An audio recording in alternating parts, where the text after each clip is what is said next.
I'm Claire Ridgway. If you haven't watched any of my other videos on YouTube, I'm the author of several Tudor history books, including The Fall of Anne Boleyn, A Countdown on This Day in Tudor History, and I also co-wrote a biography of George Boleyn, Lord Rochford, Anne Boleyn's brother.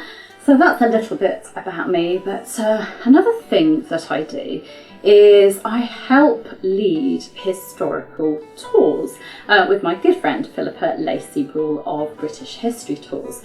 And you've probably seen that I've recently been on the Anne Boleyn Experience Tour, and you might have seen my sort of diary posts that I kept on the Tudor Society website, and photos that I've shared on Facebook and Instagram as well. And I've not long been back, and to be honest, I haven't really come back down to earth yet, or actually caught up on sleep. So if I've got bags under my eyes and I seem a bit zombie-like, it's due to that. It's not that the beds are uncomfortable at Hever Castle, in fact, just the opposite. I mean, I love the beds there. I could quite happily bring the bed and the bedding home. But when I'm at Hever and I'm in the company of other Tudor history lovers and I'm just surrounded by everything that's to do with the Boleyns and that, I'm just far too excited and my mind is buzzing that I just can't sleep. I keep pinching myself and pulling back my curtains, looking out of the window and just thinking, am I really at Hever Castle? And of course I am, and yes, I just get a little bit excited, but I'm very excitable. After I waved goodbye to the tour group on the final day, just after breakfast, I actually stuck around at Hever. I wanted to spend a few days at Hever, doing bits of research, meeting up with my friend, historian Owen Emerson, and just spending some time sort of immersing myself in Hever. And while walking up Rhododendron Walk, which obviously has got lots of rhododendrons, and looking back over my shoulder every now and then at the wonderful view of Hever Castle, I decided at that moment that I wasn't going home. The staff would never notice me. I could camp out in a remote area of the garden somewhere, surely. Oh well, that didn't work out. Here I am, home again, as you can see. Now, it's a good job that I can get my Hever fix again soon on the Executed Queen's Tour in July.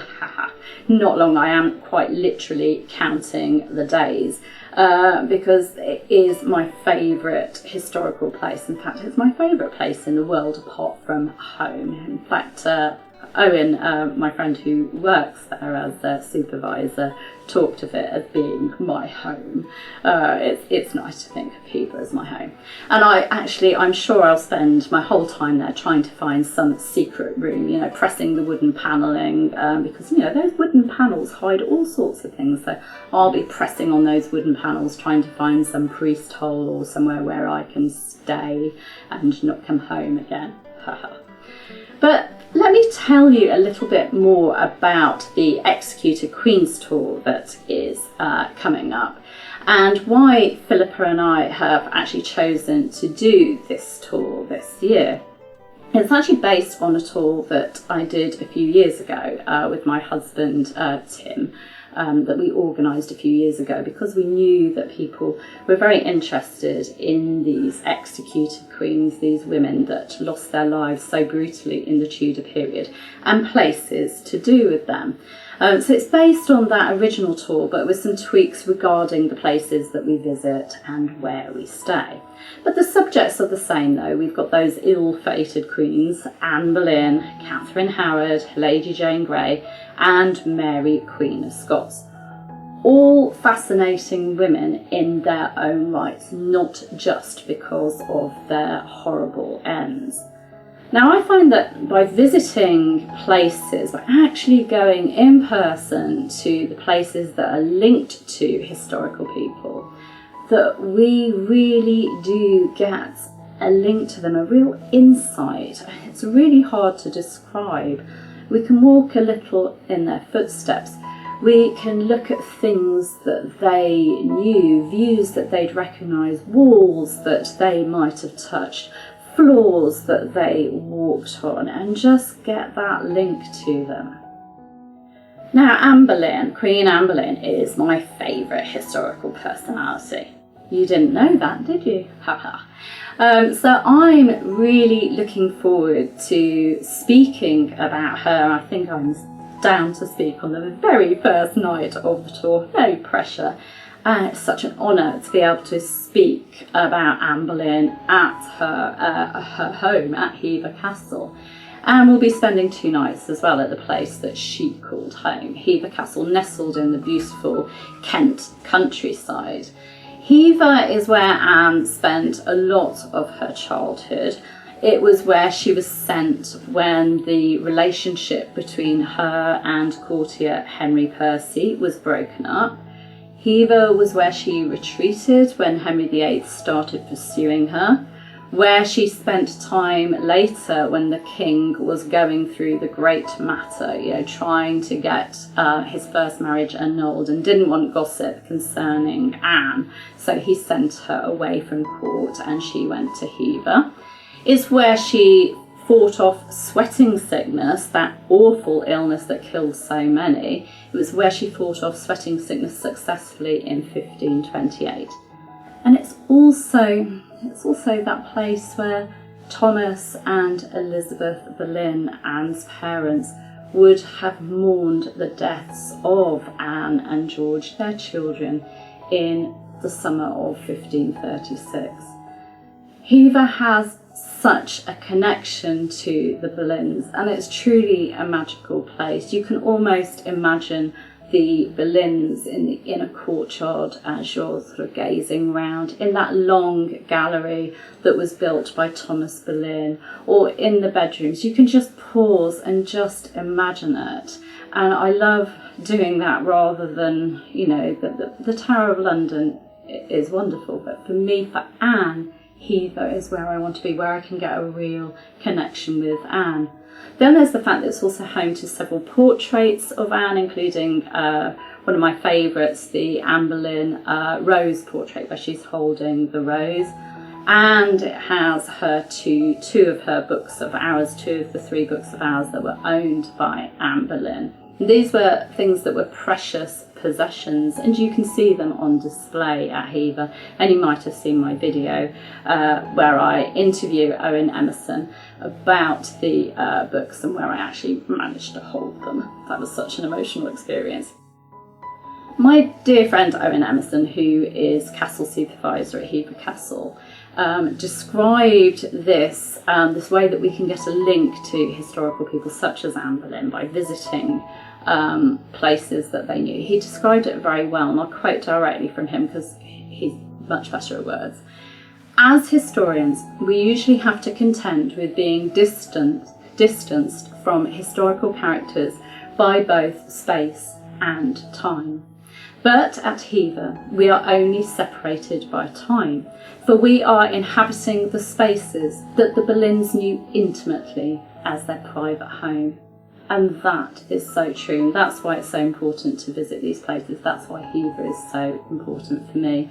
And a highlight for me is our after hours tour with no other visitors around, followed by dinner in the castle dining room, which is, in the day, it's roped off.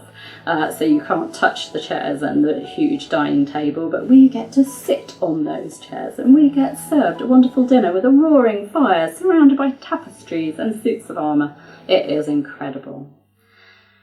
The next executor queen is Catherine Howard, Henry VIII's 5th wife, who was also Anne Boleyn's first cousin and who shared Anne's fate, being executed just under 6 years after Anne. Now, Catherine was found guilty of high treason by Bill of Attainder after her colourful past, her relationships with Henry Manox, her music tutor, and Frances Derham, who worked for her step-grandmother, the Dowager Duchess of Norfolk. After those came to light, and then her recent secret assignations with Thomas Culpeper also came to light. Now, Norfolk House, where Catherine spent her formative years in the Dowager Duchess of Norfolk's household, no longer exists. I think there's a Novotel hotel on the site. And Chesworth, another of the Dowager Duchess's properties, which is near Horsham, is a private residence. So we can't really visit those places to get that link with Catherine. But we can visit the Tower of London, the place where Catherine spent her final 3 nights before her execution, and where, poignantly, she asked for the block to be sent to her so that she could practice putting her head on the block, because I think she wanted to make a very good end. She wanted to die with dignity, and I just find that story so very moving. So we can go to the Tower. Now, of course, Catherine and the lady-in-waiting who helped her to have her rendezvous with Culpeper, Jane Boleyn, Lady Rochford, who of course was the wife of George Boleyn, Lord Rochford, who was executed in 1536. Catherine and Jane are buried at the Tower, along with Anne Boleyn and George Boleyn, and also Lady Jane Grey. So it's also, Catherine's resting place. So the Tower is important in the story of Catherine Howard.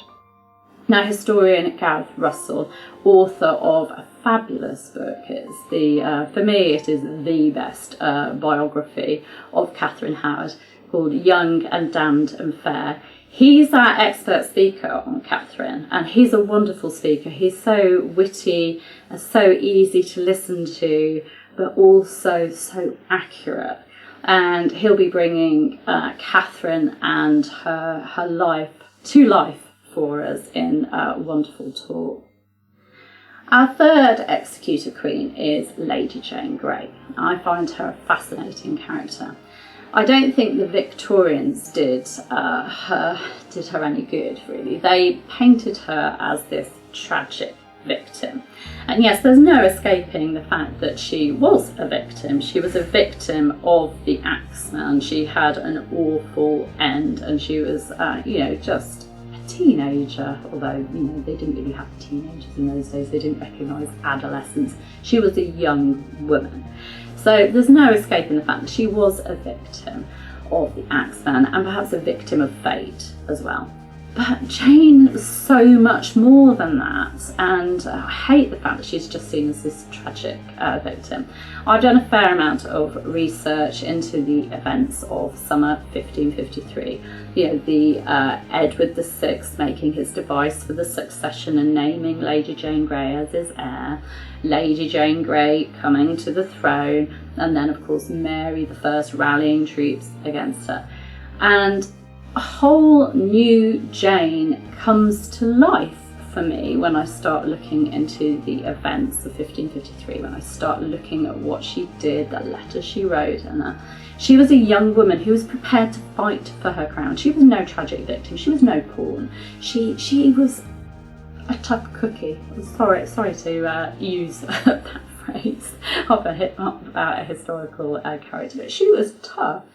And her enemy, Mary, daughter of Henry VIII, who felt that, the throne should be hers, was very similar. And the power struggle of July 1553 is incredibly interesting, as are these two tough cookies at the centre of it.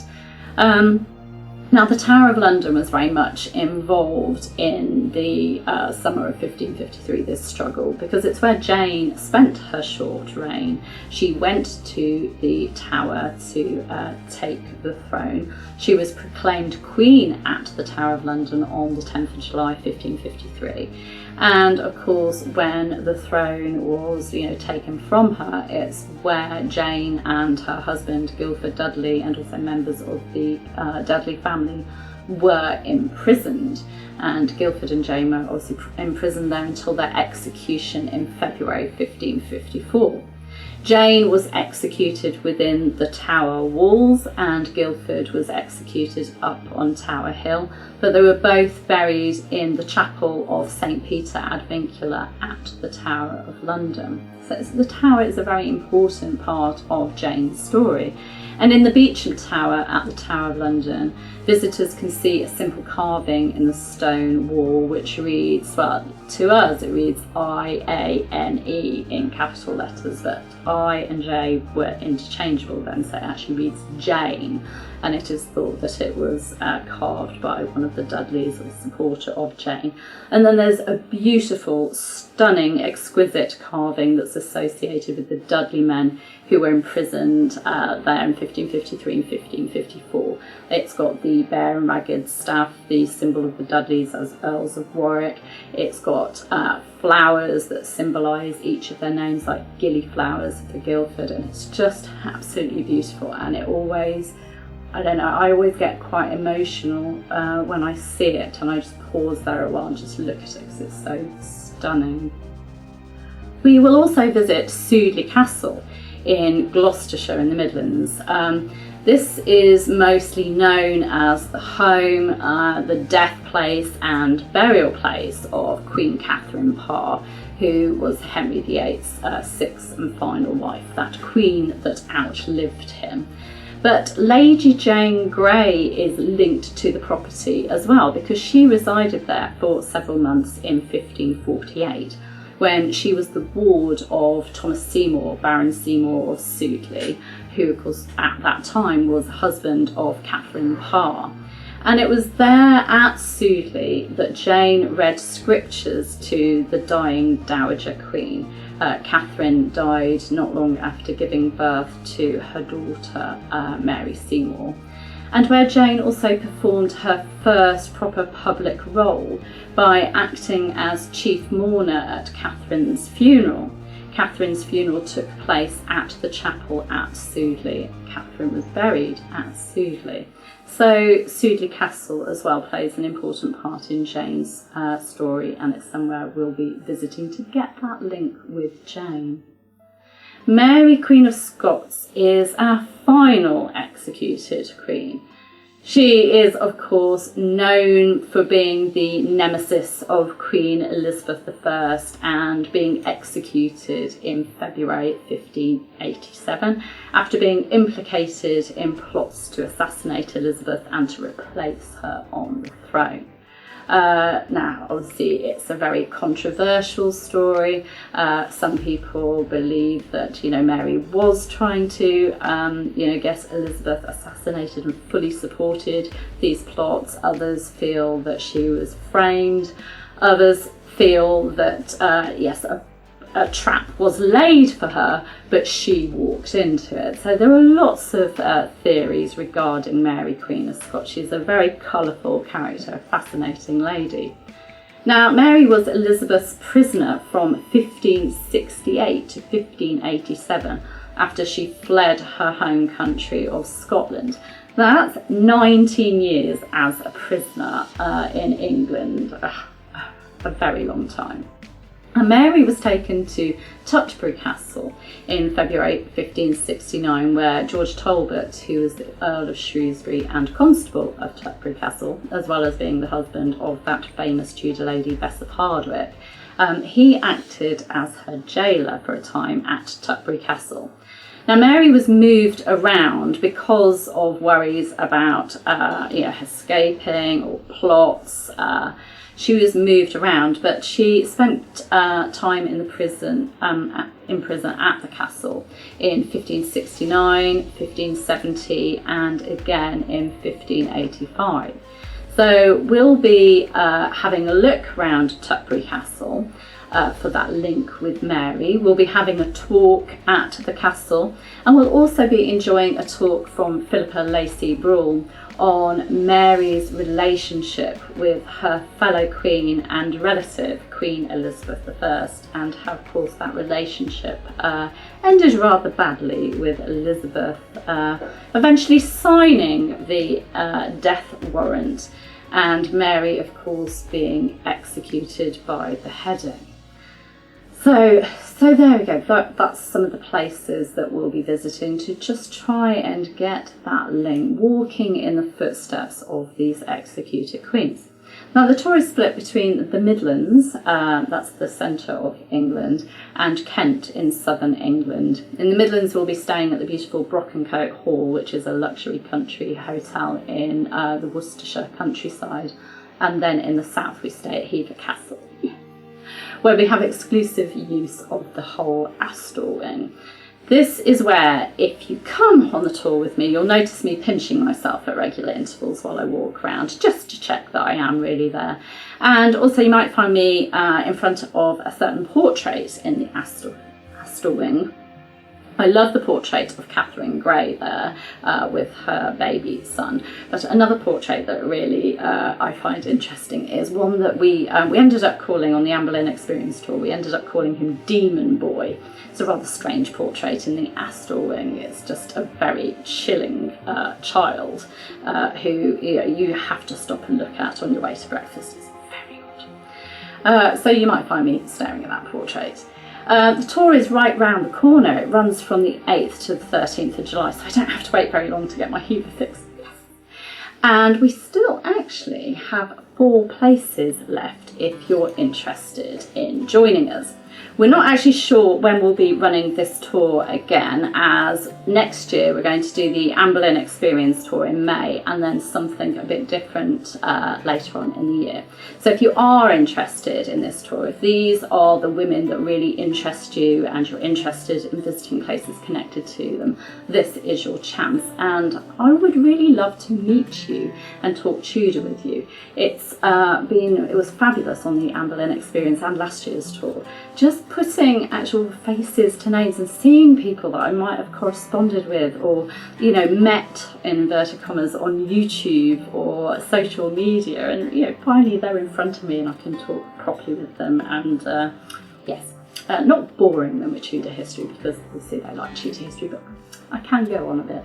And it's just lovely to meet people who I've met on social media. So I do hope you'll consider joining us on this tour. I'll give you a link to the tour page or on one of our tours next year. It would be lovely to meet you. Anyway, I'll leave you now, but I hope that's just given you some insight into sort of why we do these tours and why it's so important to visit these places. And I can't describe what it's like. I touch walls all the time just thinking, so-and-so might have touched that. It's just wonderful. Anyway, I will see you soon with another of my videos. Take care and have a great day.